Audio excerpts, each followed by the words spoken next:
Great, we'll get started. So good afternoon and welcome to today's RGU Knowledge Bites for Business webinar. So today is on the people factor of the corporate energy transition. My name is Neil Farman and I'm the Net Zero Business Development Manager here at RGU. Before we get started with today's discussion, just wanted to briefly draw your attention to our housekeeping slides to make sure that we all have an enjoyable session today. So it's the next slide, please. So I just really want to highlight that we will be having a Q&A session after Ruby's presentation today, which I'm looking forward to. So if you do have any burning questions or anything that you'd like to get further insight on, please do pop your question into there and we'll have some time at the end of the session today. So over the past year, our Knowledge Bites for Business webinars consider a number of critical and current future challenges across a number of different industries. So with COP26 fast approaching, our experts are now tackling some of the key barriers in the transition towards net zero with our Runway at COP26 Knowledge Bites for Business mini-series. Delighted that today we're joined by Dr. Ruby Roberts from RGU's Aberdeen Business School. Ruby's previous works include considering the importance of individuals within an organisation to the successful adoption of innovation and technology. Today, Ruby will provide insight into this in relation to the energy transition, where, as we all know, innovation is going to play a major role. So over to you, Ruby. Thank you, Neil, and thank you for everybody joining us for today's session. For anybody who missed the very first moment there, I am Dr. Ruby Roberts. I'm an industrial psychologist and research fellow at Aberdeen Business School at Robert Gordon University. Now, for anybody who might be wondering what exactly is an industrial psychologist, that's a fair question that I am often asked. And really what it is taking theories and models and empirical evidence from psychology, but often other aspects of social sciences and management to try to solve real world problems. And often what we tend to focus on are around safety. And many of you may be familiar with the idea of things like human factors or people factors in improving safety and organizational culture. But as we're probably all familiar, where there are people factors. And that is particularly true when we're talking about innovation and the wider corporate energy transition. So as Neil said, what I'm going to do over the next 30 minutes or so is I'm going to give you a little bit of a background on the research that we've been doing at Robert Gordon in terms of how to facilitate innovation uptake in the oil and gas industry. This project was done in conjunction with the Net Zero Technology Centre, so a big shout out for all of their support and facilitating that project. Now, just for your reference, this is done in conjunction with myself and Professor Rona Flynn, who has considerable experience in working with industry. Unfortunately, she can't be here today because I think she's hiking up some of the mountains on the west coast of Scotland, but I'll do my best to try to keep you all up to date on what we're doing. So let's get started. We've been doing a lot more discussion around net zero in the last year, and it's wonderful to see this being taken seriously, and we're starting to see considerable attention being given not only in the media but by policymakers and by companies on how they can then work toward that net zero emissions by 2050. And we're seeing much more progressive policy coming out within the last year or so on how to tackle that. Now, within the oil and gas industry, for which we are all likely to be involved or at least have some understanding of, that requires a significant energy transition. So a move from perhaps the current standard business as usual, but to also including things like emissions abatement technologies and perhaps even moving to slightly different business models. So investing in things like renewable energy, carbon capture, usage and storage, hydrogen, etc. Now, whilst I think it's wonderful that we're starting to have these conversations about net zero and how we can all play our part, innovation offers many solutions to the challenges that the industry, but also as society as a whole, face and how we can tackle this challenge and do so in a relatively timely fashion. And innovation can come in many different forms. So in terms of the oil and gas industry, it might be things like methane monitoring for emissions abatement technologies or carbon capture, usage and storage, hydrogen. There are a whole range of different pieces of innovation and technology that can play their part in working toward net zero. However, And I say that with a large sigh and intake of breath there. However, deploying technology and getting investment into technology is not necessarily that straightforward. And as in many industries, the oil and gas industry does have a reputation for being a little bit slow to adopt new technology. Now, some companies will prefer to be fast followers, and by that I mean that they would rather see other companies trial or deploy those technologies before they're willing to try them out themselves. And this can make it rather difficult to then try to introduce technology quickly. And this is something that is a pertinent and timely challenge that we're all facing if we're going to try to work toward net zero. But there can be a range of factors that make deployment and investment of new technology and innovation rather tricky. And those do focus around the significant cost involved in doing this type of work. So those financial costs can involve investment, deployment, maintenance costs, etc. But there can also be a potential safety cost attached to them. So for example, if you're deploying a new piece of downhole equipment, or some kind of monitoring equipment in the subsea sort of situation, you do need to know that this is going to work because there are significant consequences should it fail.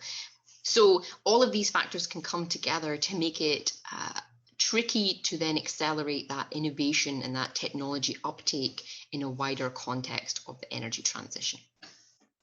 Now, when we want to deploy new technology, one of the first places that we start to think about is who do we need to talk to about doing this? So when we're deploying new technology or we're working towards, say, larger changes, such as in the energy transition, we start to think about who do we need to invite to the meeting? Who do I need to talk to about budgets? Who do I need to talk to in department heads? Who else can I get involved in these projects to facilitate it and make it work more efficiently? And I think that's part of the crux of the argument, that people can act as significant facilitators for this change. And so if you're a fan of Lord of the Rings like I am, you will recognize the graphic in front of you as Gandalf the Grey. And it's a great allegory for understanding that people can act as wonderful facilitators and champions for innovation and change within their own organizations. But they can also act as blockers, and they can act as individuals who may put brakes on change, if not entirely stopping it altogether. And I'm sure that we're all familiar and have heard stories, if not been involved with them, of trying to make a positive change in our organization, and somebody in particular has acted as a blocker or has stopped that entirely. Now, if we want to be able to accelerate innovation uptake, we really then want to be able to understand what are influencing these decision makers in making positive technology adoption decisions, or perhaps more positive moves towards the energy transition. Now, we know from consumer psychology what influences people's decision making about these technology types of decisions, but also larger corporate moves. However, we tend to know a lot less about what is it that influences these individual decision makers? What is it that drives their decision making other than, say, financial or market factors? So what is it that's influencing them that might perhaps not be that clear or obvious? And this was a question that we tried to answer as part of a 2.5-year project in collaboration with the Net Zero Technology Centre. And so really the driving force of that project was to understand how can you facilitate innovation uptake within the oil and gas industry. Now, I've done this presentation to a whole wide range of audiences, many of whom were not working necessarily in oil and gas. So hopefully for anybody who's listening or watching and is thinking, I'm not working in oil and gas, how is this relevant to me? Hopefully you'll be familiar, and some of the stories that I'm going to tell will be familiar, and you can get something valuable from it. So what we wanted to do is understand what are driving these corporate decision makers, adoption of technologies, and to a greater extent, how can we then facilitate that? We certainly don't take the approach of doing research for research's sake.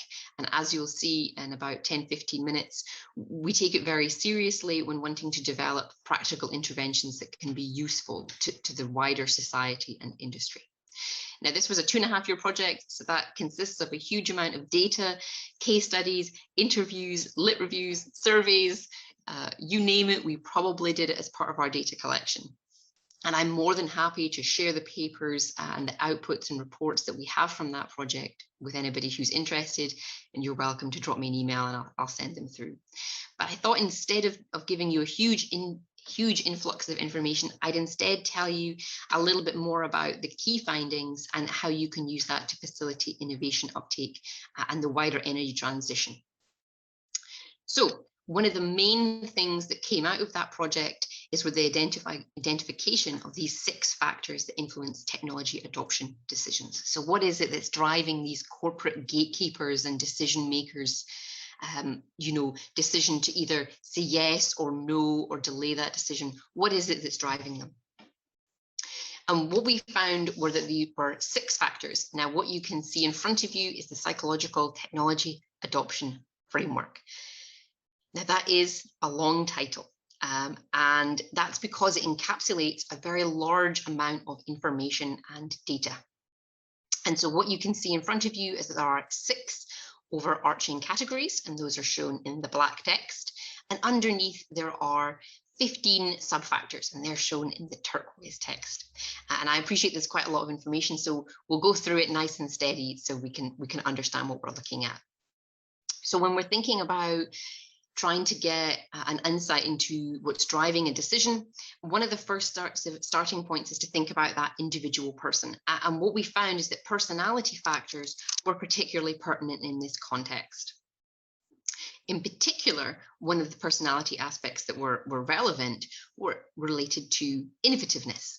Now, that's the extent to which you're open to new ideas and open to change, particularly in the context of technology. So, for example, you can be innovative in your personal life, have the latest phones, TVs, whatever, but in your work life, you may be more risk averse. So we're technically talking here is about how innovative you are in your work life. And I'll be honest with you, in my personal life, I am not particularly innovative. I've had the same set of stuff as I always ever have, but in my work life, I'm always trying to look for those new gaps in those new areas of knowledge to understand how we can contribute to that. So it's thinking about how innovative are you and your team.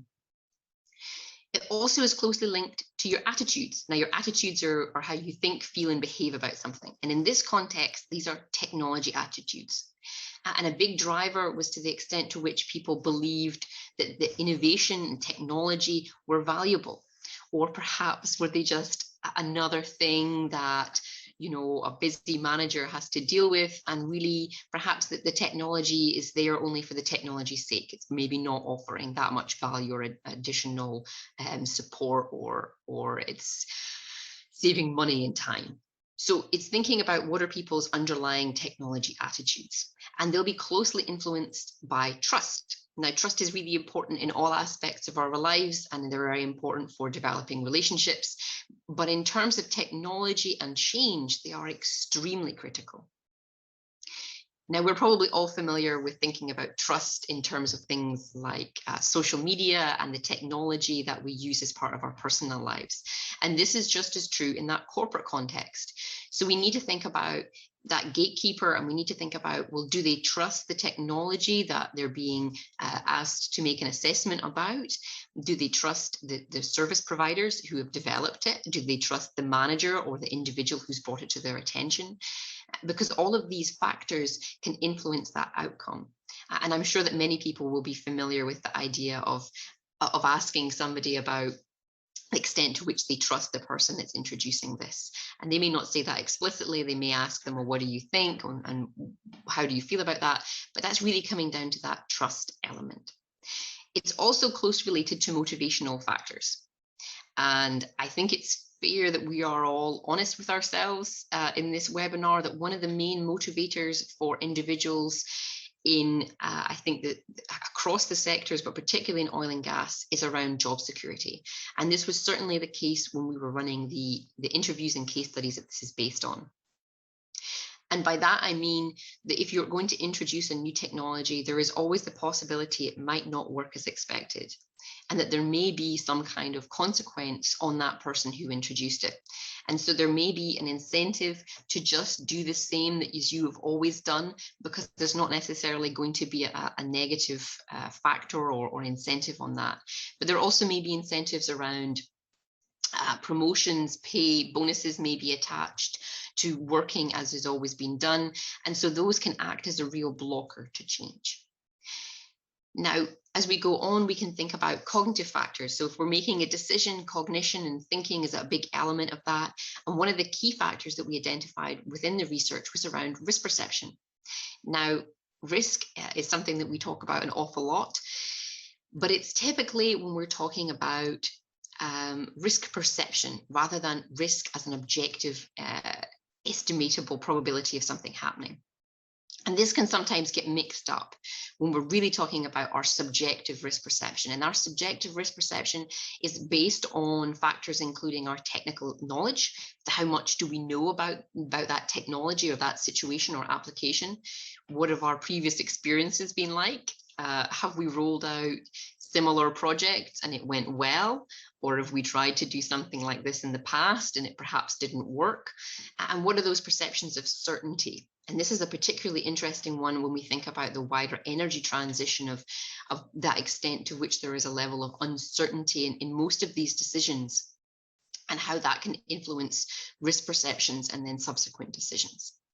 Now, as I alluded to a few moments ago, social factors are a really big component of any kind of decision. We're always asking those whom we trust and respect their opinion on a whole range of things, whether it's where to go and get lunch, or where to move to, or whether or not to introduce a new piece of drilling equipment or a new piece of programming or procurement software. And this is very true within the oil and gas industry. And we found that social influence was particularly important. And that often what companies would do is that they would go and ask their peers and their competitors, and they would try to gauge and see what they were doing in that context. And then lastly, one of the biggest factors that we found were around organizational level factors. So those were acting on that individual decision maker. Now, I'm going to talk about this a little bit more in depth in a few moments. But I appreciate that you've all really signed up to see what kind of practical applications and recommendations we might have. So before we get into that organizational culture element, I wanted to take a few minutes to think about how can we support innovation and how can we support that wider energy transition as based on what we know from this project. Now, the energy transition, as in innovation and new technology, can seem quite intangible.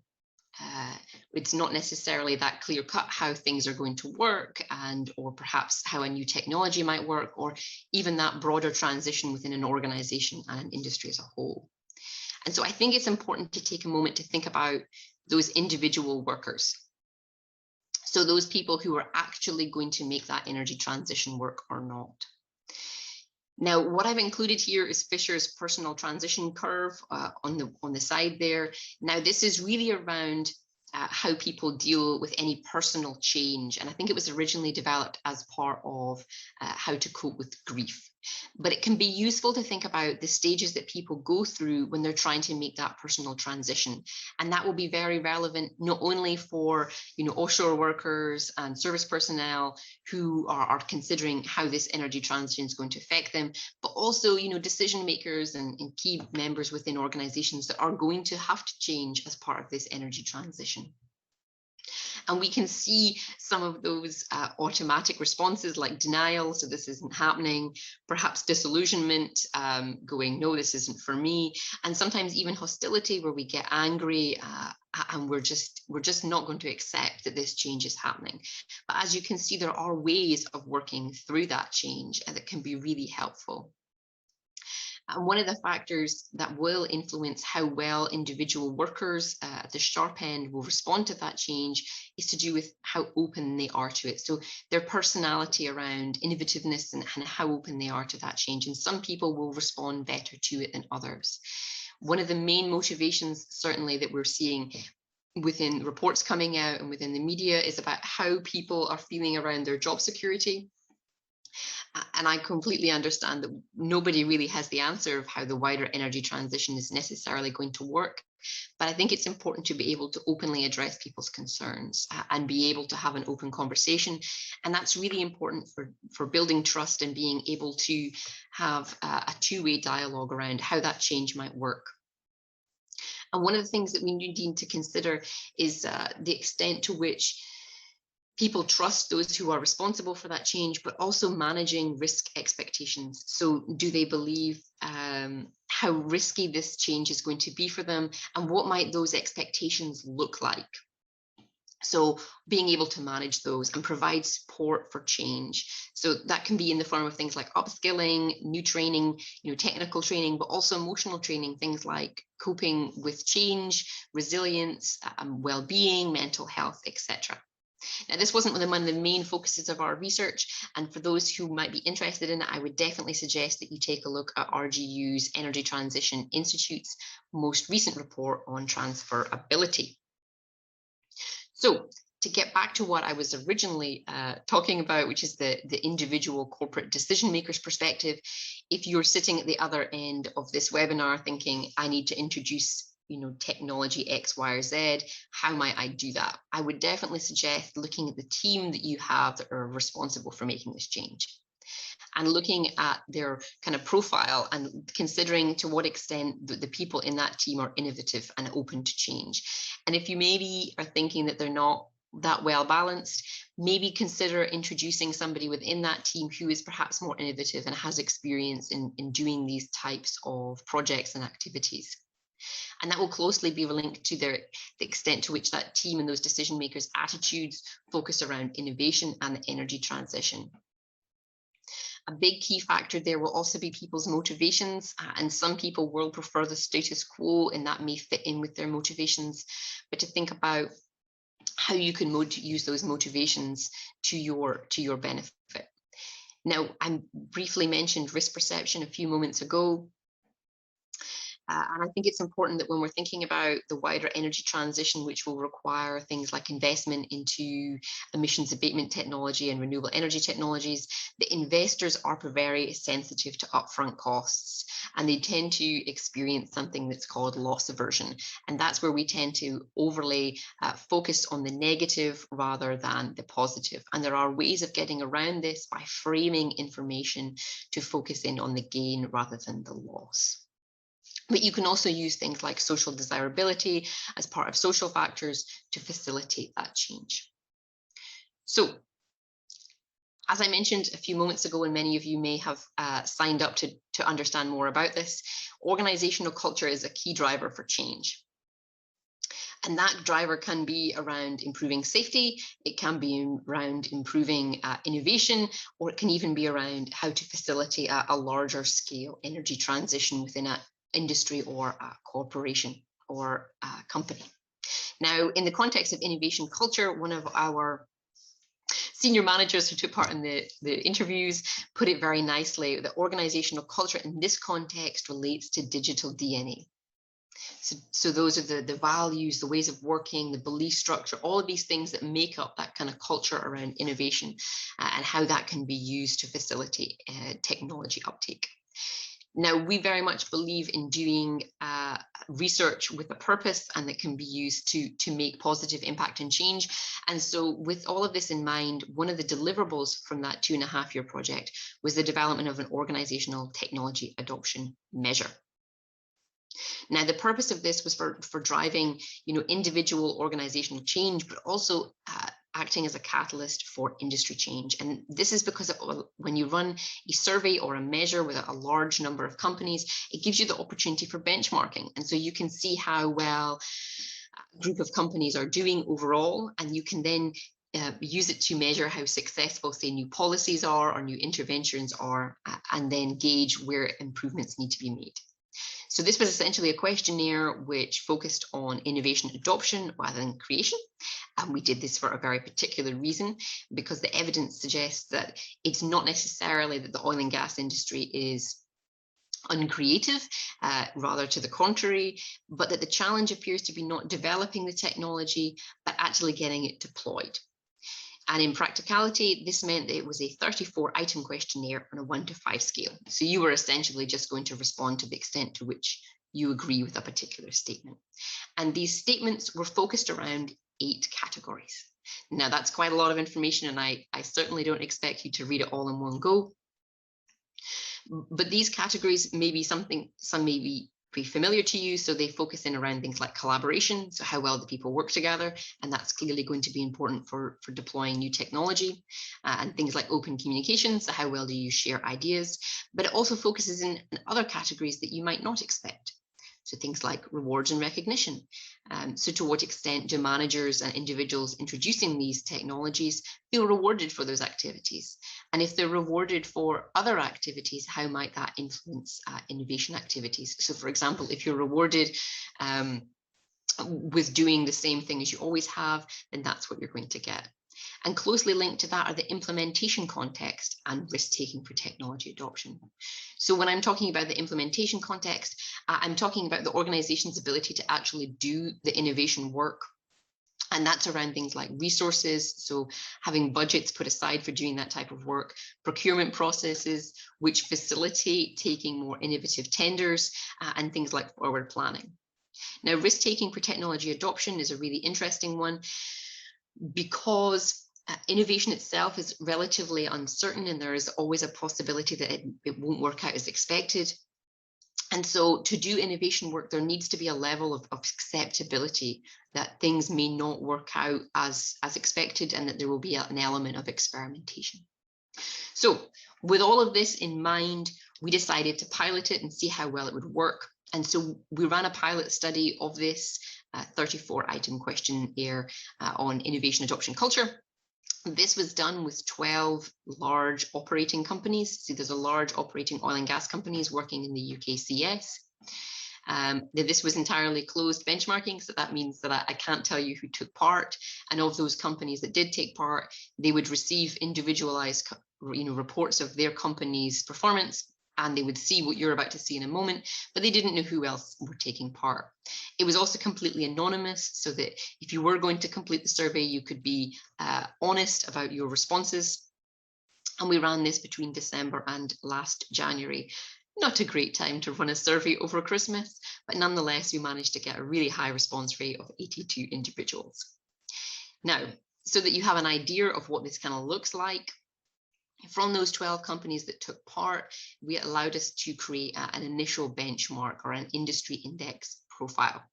And you can see from across these different factors that there are some categories which were relatively well performed in, so things like collaboration and leadership. And there were elements which tended typically across those 12 companies to be poorer performing. So those were focusing around organizational learning and competence, how well innovation is valued, and that level of risk-taking for technology adoption.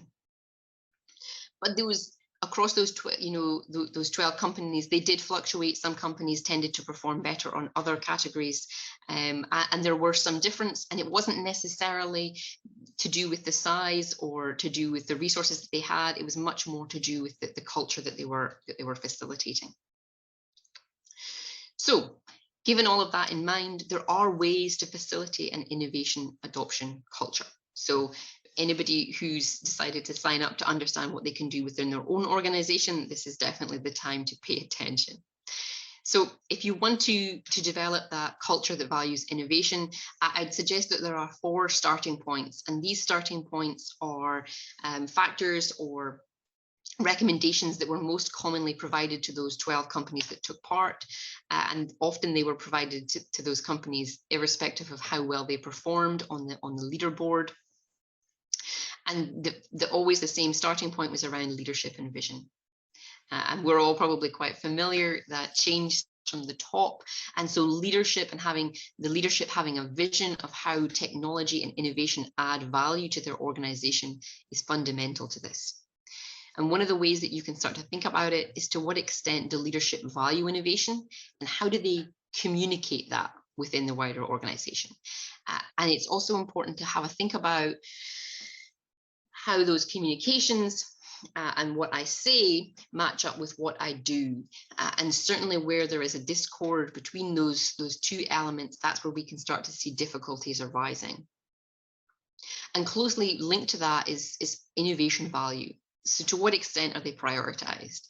Now, I'm quite aware that most companies are trying their best to face a huge slew of challenges, and innovation is not necessarily going to be at the very top of that pile. but it's thinking about how innovation is prioritized, to what extent is it discussed, is it something that's always talked about in meetings, or is it something that's only left at the very end if you have time? And thinking about how you might encourage that creative, more innovative thinking. What might you ask of your team? How might you instill that?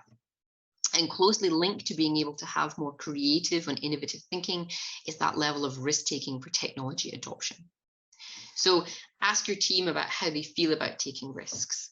Are they comfortable with it? How might they be able to do that? Are there resources that are in place to allow them to do that? So perhaps more flexible budgets. And if that all sounds a little bit complicated, my most common suggestion is to ask your team or ask yourself, should the technology that you or your team have implemented not work as expected?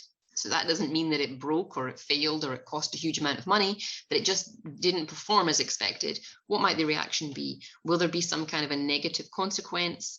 Will nothing happen, or will there be an opportunity for learning? And that takes me on to my final point around organizational learning and competence.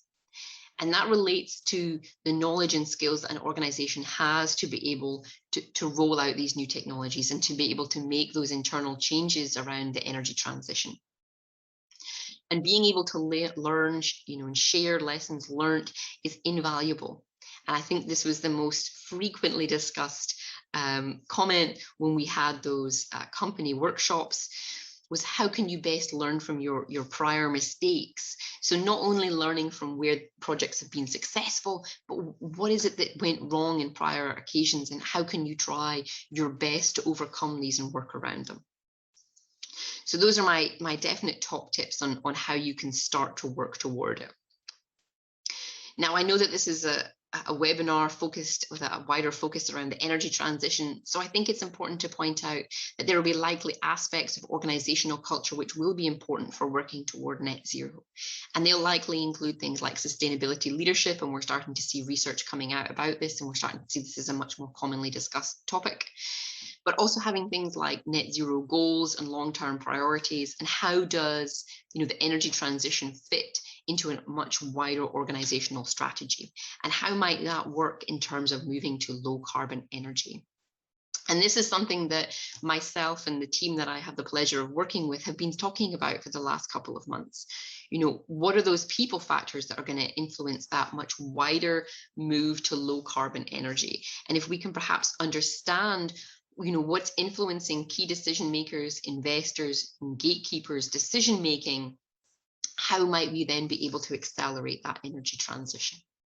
And that really comes to my last kind of couple of points, which is, where do we go next with this research? And I'm eager to hear everybody else's thoughts and opinions on this. Now, the research was really developed around innovation and how we can support technology, and certainly that's going to be really fundamental to net zero and to the energy transition. But how might we take this research further?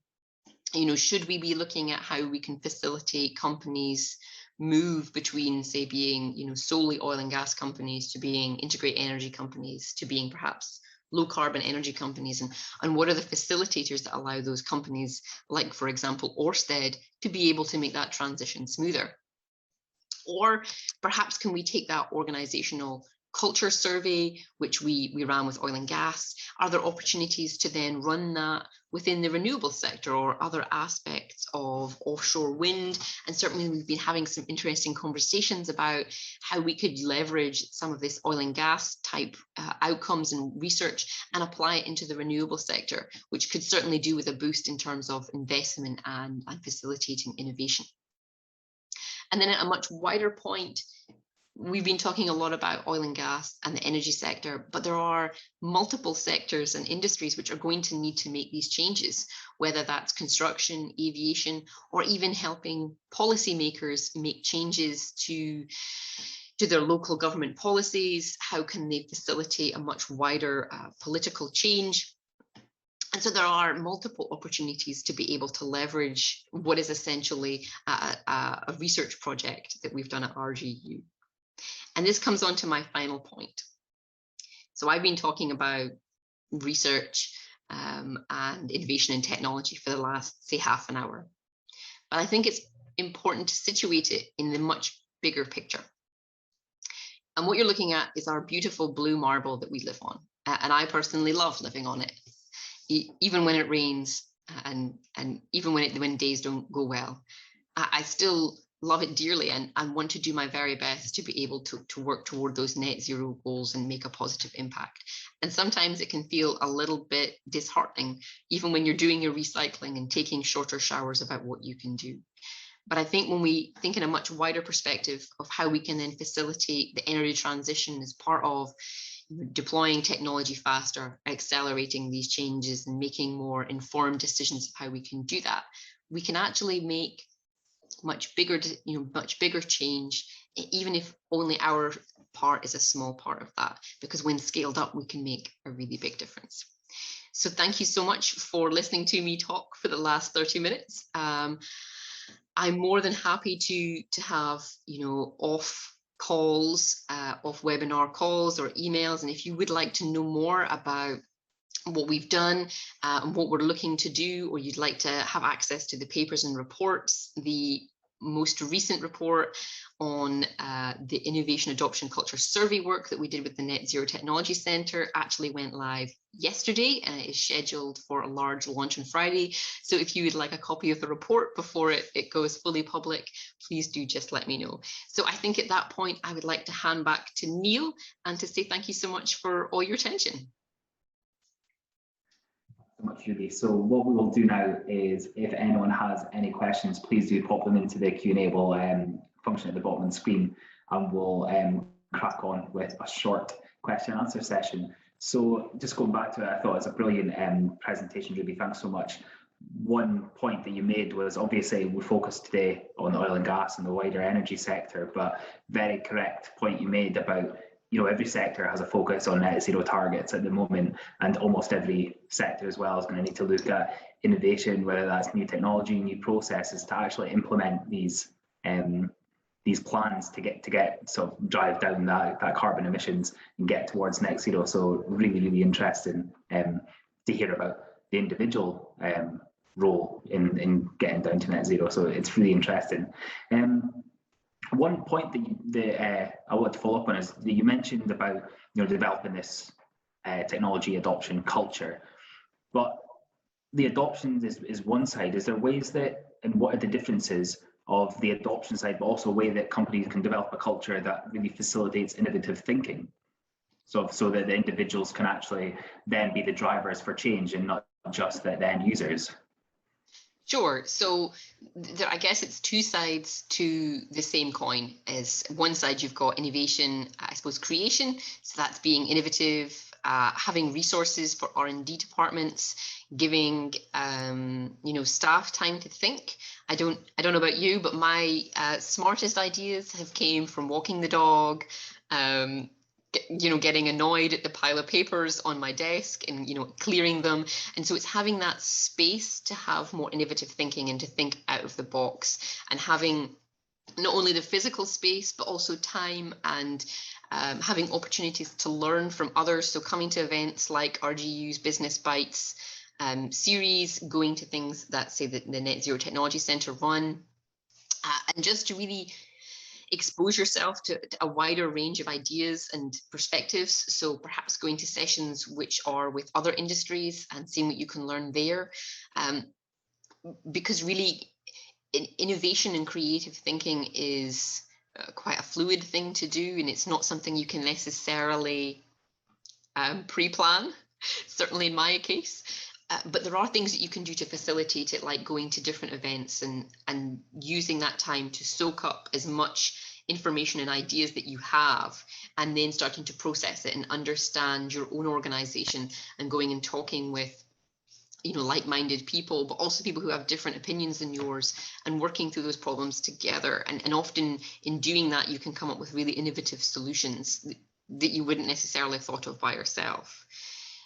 So there's that kind of side, which is around creation, and then there's the other side, which is more about adoption, and to what extent there are procedures in place to be able to do that, and having a mindset of being able to adopt it.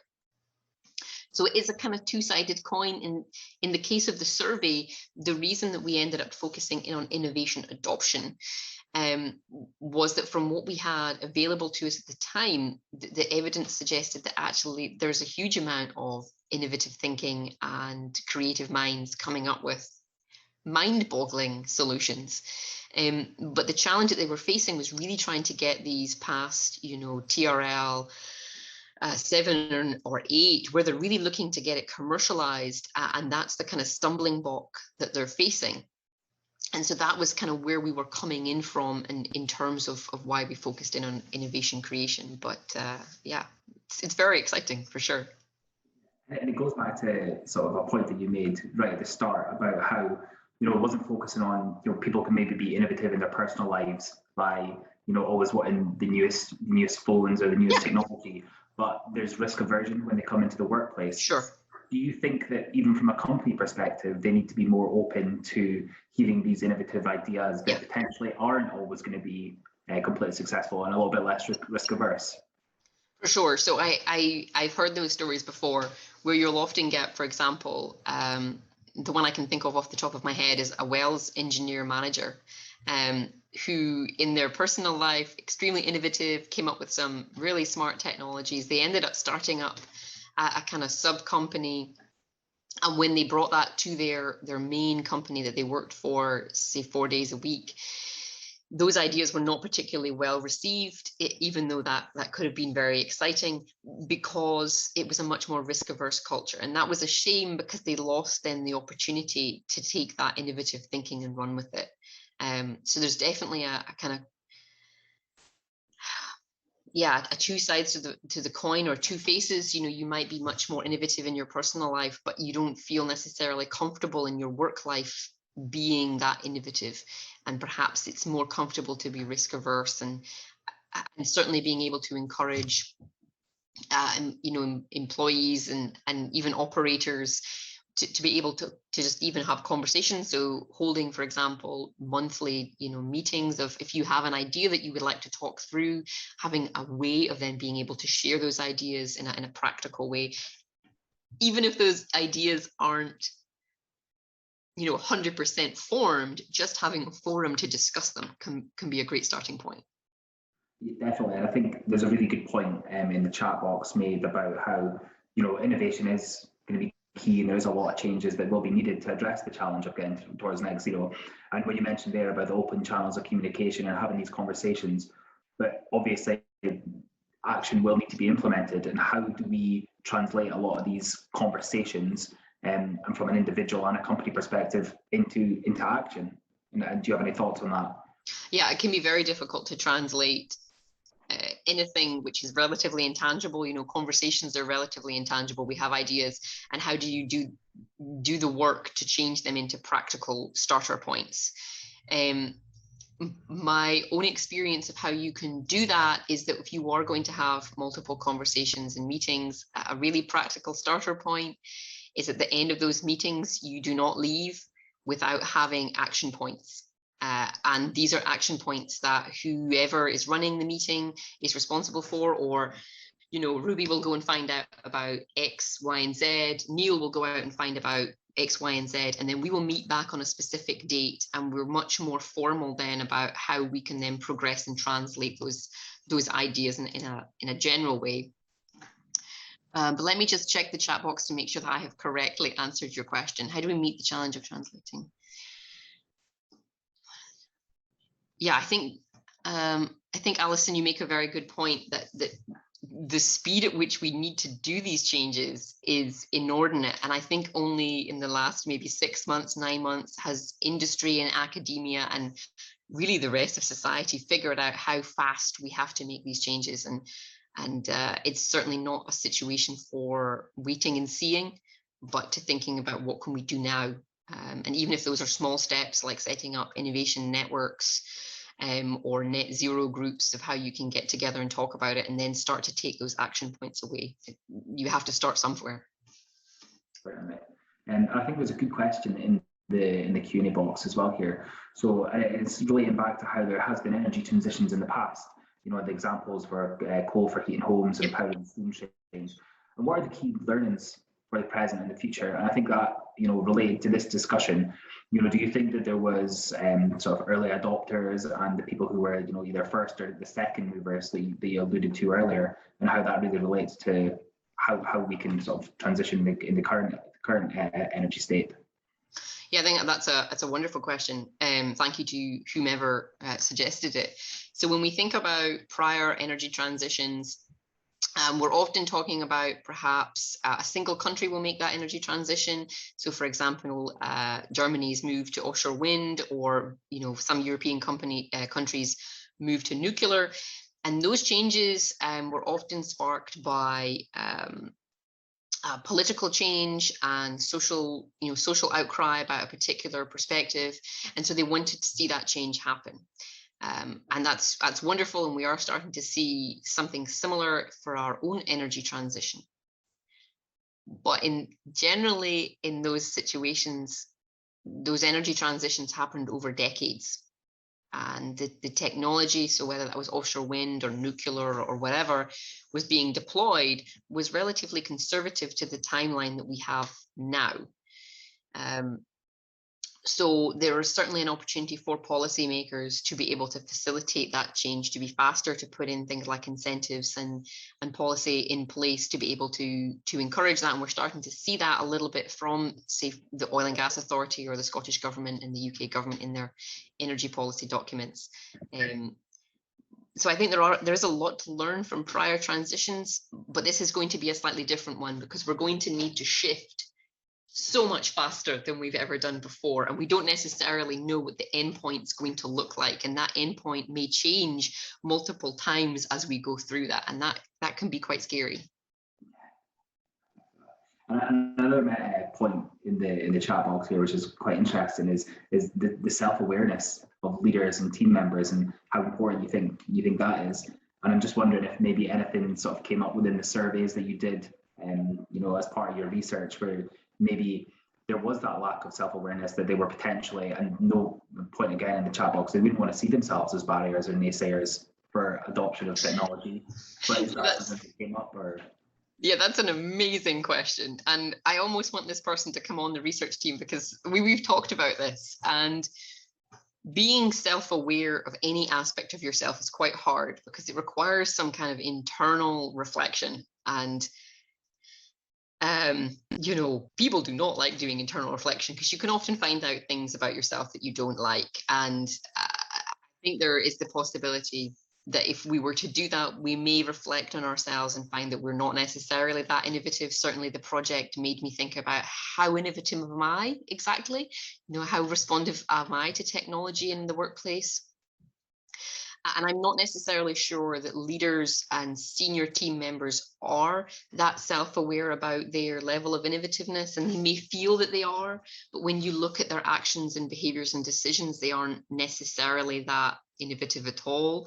And sometimes they can be misapplying, previous experiences of deploying, say, a new technology that they tried 15 years ago, and they wrongly associate that as being the same situation, but it really isn't. So that can often act as a barrier. And I think it does require a little bit of honesty to think about, well, how exactly innovative am I, and where in the past have I acted as a helper and as a champion rather than as a barrier. But I think that will always be a challenge, to be able to get leaders to think really honestly about how innovative they are.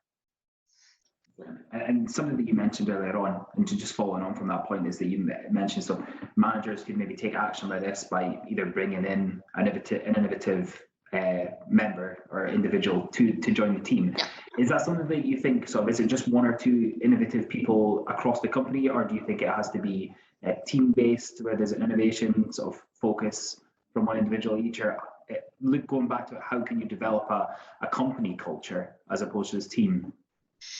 So if we take the team first, because I think teams may be slightly easier as an answer. If you, for example, were putting together a team that wanted to introduce a new technology, and you're always going to need a couple of technical managers because their expertise is invaluable, and you'll probably have the budget holder in there. And if you're having a think about these people that you've probably worked with before, and you're thinking maybe they aren't necessarily that innovative because maybe they are more risk averse and their job requires them to be more risk averse, is thinking, are there anybody who you could then ask to come in, even just to sit in on meetings, who might be willing to share their ideas and to kind of change the tone of the team?